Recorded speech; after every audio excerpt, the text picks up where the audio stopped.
everyone, hope you all are well. I'm back again today with another Smokey eye tutorial, and the first step that I'm taking is an eyeshadow primer. I'm going to prime the eyes. I'm using the Urban Decay eyeshadow primer potion, adding a few swipes of this across the eye area, and then I'm blending it into the skin with the Sigma 3D HD precision brush. This just helps our shadows grip to the eyes, make them last all day long, and to appear as pigmented as possible as well. So I'm using the Too Faced Sweet Peach palette today to create this kind of deep, cool, purplish makeup look. It's a versatile palette, one I've been reaching for a bit lately. And the first shadow that I've taken up with my brush is called Georgia. This is a really nice, light, matte peach shadow, and it's going to act as our transition shade. So I've picked this shadow up on a fluffy blending brush. This is just one out of the Beauty Bay brush set. So nice and affordable, it blends shadows easily.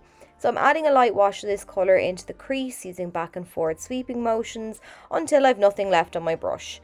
So the next shade that I'm taking then is this purple shade here. It's called Delectable, and this I would say has more of a satin finish to it. Definitely not entirely matte, and I've picked this up on a Sedona Lace EB09 Universal Blending Brush, and I'm beginning by tapping this down on the outer corner of the eyelid, patting and pressing it down there first, and then angling it up towards the crease, and then I'm gradually going to blend my way across the crease. So I've just picked up a small helping of shadow on that brush. I like to work it around the eye, get my shape down, and just kind of place the shadow where I want it first, and then I can worry about perfecting how it looks in a bit. So I'm just taking my time with this first layer. I'm using a mix of circular and windshield wiper motions, and I'm really going to blow out this shadow. I want the look to be nice and smoky, so I'm winging the shadow out towards the tail of my brow, and then I'm taking it quite high up towards the brow bone, just really diffusing those edges. I like to then go back in with that brush, just the one that I used to add the transition shade. I've got no additional product on my brush, and I'm just running this over that top edge of the purple right up towards the brow area, just to help merge the transition shade and that purple shade together. I'm just wriggling over and back, really buffing that edge because I want the purple to fade out to nothing the closer to the brow bone that it gets. So now I'm going in with another layer of purple. I've got that basic shape of the look now, so I'm going in and intensifying that colour. So I'm starting just by tapping that shadow down on the outer edge of the eye and working from there. And I always start in that area because that's where the most amount of depth is in any of the makeup looks that I do pretty much. It's always on the outer portion of the eye. So what I'm going to do now is just apply and blend until I'm happy with how that looks. I find purples can be a little harder to work with than some other coloured shadows, so just take your time with it, build the shadow up in light layers, and that way you won't go too far wrong. Next then, I'm taking a mix of the shades Peach Pit and Bellini to give me this nice, light, frosty, sort of almost pinkish shade, and I just think it complements the purple really nicely.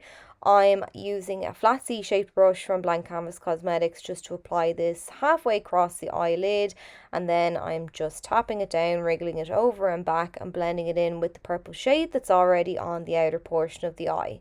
So I'm using now one of the double-ended brushes that came, I think it was with the Naked Cyber palette from Urban Decay.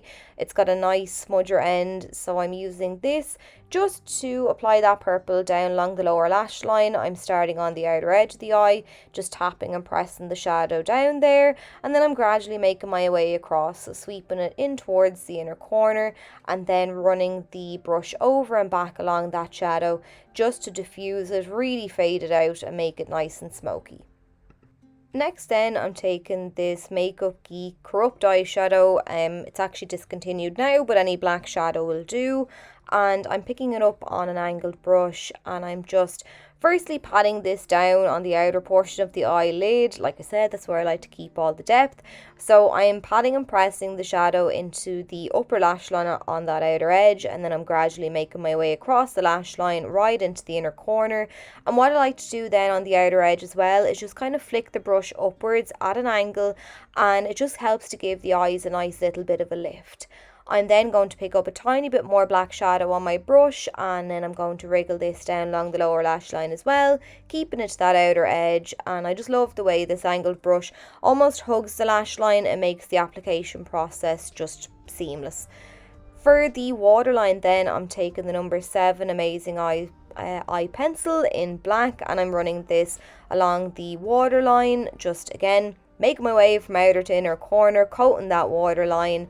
And I'm then going to apply some lashes, the Eimear Smokey ones, and to finish off the look I'm going to use some of the L'Oreal Telescopic Lift Mascara to blend my own lashes in with the false ones, and then that's it.